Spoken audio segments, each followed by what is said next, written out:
महाराज चौकामध्ये आता या ठिकाणी मनोज जरांगे पाटील पोहोचलेले आहेत। काही वेळातच ते संबोधित करतील जीआर जो आहे जो सरकारकडून त्यांना देण्यात आलेला आहे, शिष्टमंडळाकडून त्यांना देण्यात आलेला आहे। तर जीआरचं वाचन जे आहे ते मनोज जरांगे पाटील यांच्याकडून केलं जाईल। मोठ्या संख्येने मराठा बांधव या ठिकाणी उपस्थित आहेत। हा रस्ता फार मोठा आहे, हा चौक फार मोठा आहे, मात्र या आता चौकामध्ये मुंगी शिराला सुद्धा जागा नाहीये, कारण मराठा बांधव एवढ्या मोठ्या संख्येने या ठिकाणी उपस्थित आहेत। जिथे जागा मिळेल त्या ठिकाणी मराठा बांधव जे आहेत ते या ठिकाणी आहेत। बाजूला जर आपण पाहिलं तर मोठमोठ्या बिल्डिंग्स आहेत आणि बिल्डिंग्सवर सुद्धा म्हणजे त्या ठिकाणी मराठा बांधवांची उपस्थिती आहे आणि मनोज जरांगे पाटील काय बोलतायत त्या ऐकण्यासाठी, त्यांना पाहण्यासाठी मराठा बांधव हे उत्सुक आहेत। मराठा समाजाच्या वाट्याला आता सरकारनं काय दिलेलं आहे, जीआर मध्ये नेमकं काय नमूद करण्यात आलेलं आहे, आरक्षणाचा प्रश्न जो इतक्या वर्षांपासूनचा आहे, आरक्षणाची मागणी जी इतक्या वर्षांपासूनची आहे त्या मागणीला या सरकारनं मान्यता दिलेली आहे का, आरक्षण जे आहे ते मराठ्यांना मिळणार का।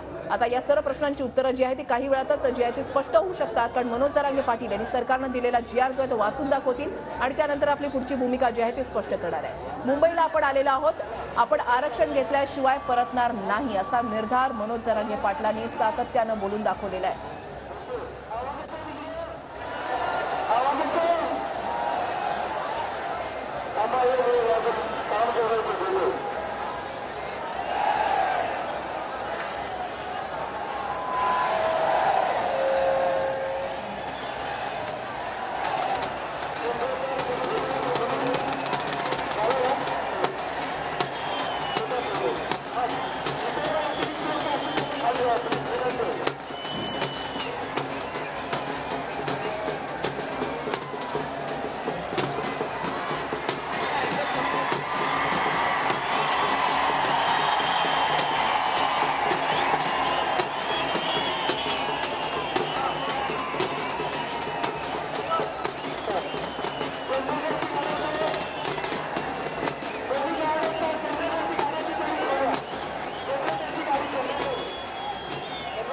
ताशाचा गजर या ठिकाणी केला जातोय आणि छत्रपती शिवाजी महाराज चौकामधली ही दृश्य जी आहे ती आपण पाहताय, ड्रोनच्या माध्यमातून घेतलेली ही दृश्य। आज या रस्त्यावर जिथे पाहाल त्या ठिकाणी फक्त आणि फक्त मराठा बांधवच पाहायला मिळत आहेत। एरवी या रस्त्यावर वाहनांची मोठी गर्दी असते, मात्र आज या ठिकाणी मराठा बांधवांनी हा पूर्ण रस्ता जो आहे तो फुलून गेल्याचं पाहायला मिळतं। एक भगवं वादळ जे आहे ते या ठिकाणी आपण पाहताय।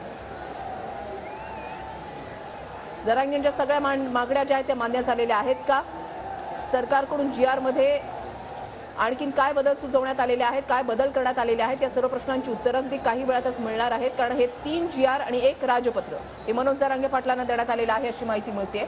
तर या तिन्ही जीआरचं वाचन होणार आहे का, राजपत्रामधला उल्लेख काय आहे, मुख्यमंत्र्यांनी सुद्धा जरांगे पाटील यांच्यासोबत फोनवरून चर्चा केलेली आहे।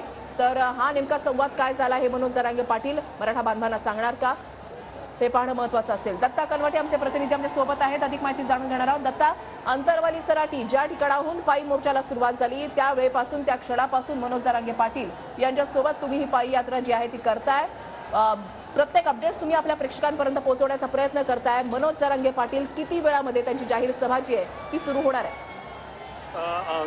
अगदी काही वेळामध्ये मनोज जरांगे पाटील हे जे आहे ते बोलायला सुरुवात करणार आहेत। खरं तर गेल्या 7 दिवसांपासून मनोज जरांगे यांचा अंतरवालीपासून सुरू झालेला पायी मोर्चाचा प्रवास हा आज मुंबईच्या वेशीवरती येऊन ठेपलेला आहे। वाशीच्या एपीएमसी मार्केटमध्ये मनोज जरांगे यांची अवघ्या काही क्षणांमध्ये एक भव्य दिव्य आणि मोठी सभा जी आहे ती सुरुवात होते।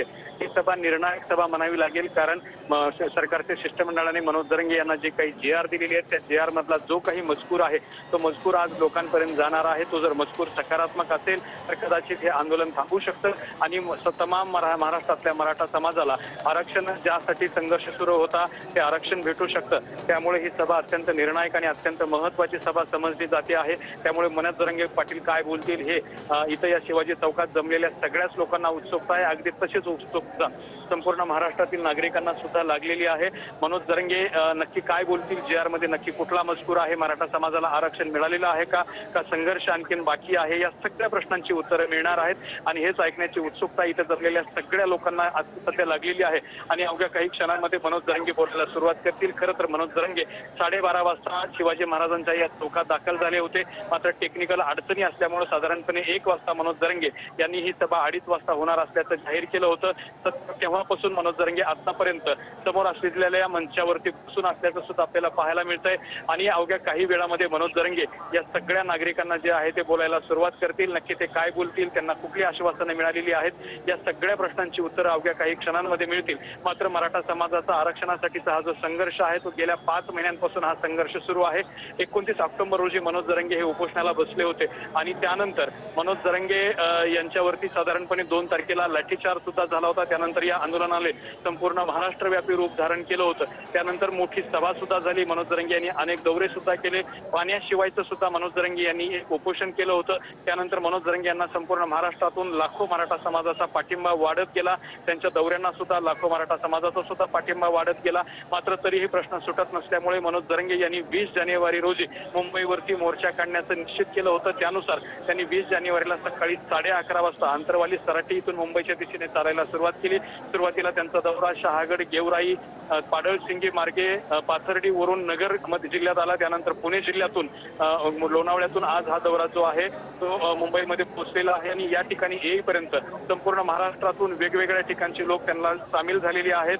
ज्या ज्या ठिकाणावरून त्यांचा दौरा आला त्या ठिकाणी सुद्धा त्यांचं अत्यंत उत्स्फूर्त आणि जल्लोषात स्वागत सुद्धा झालेलं आहे. आज जर मुंबईमध्ये बघितलं तर छत्रपती शिवाजी महाराजांच्या या चौकामध्ये मुंगी शिरकायला सुद्धा जागा नाही, इतकी मोठी लोकांची गर्दी झालेली आहे. आणि एपीएमसी मार्केटमध्ये जिकडे बघाल तिकडे सगळीकडे या मराठा बांधवांच्या गाड्या थांबलेल्या सुद्धा पाहायला मिळतात. त्यामुळे आरक्षणासाठी आग्रही असलेल्या या समाजाने गेल्या 5 महिन्यांपासून भीषण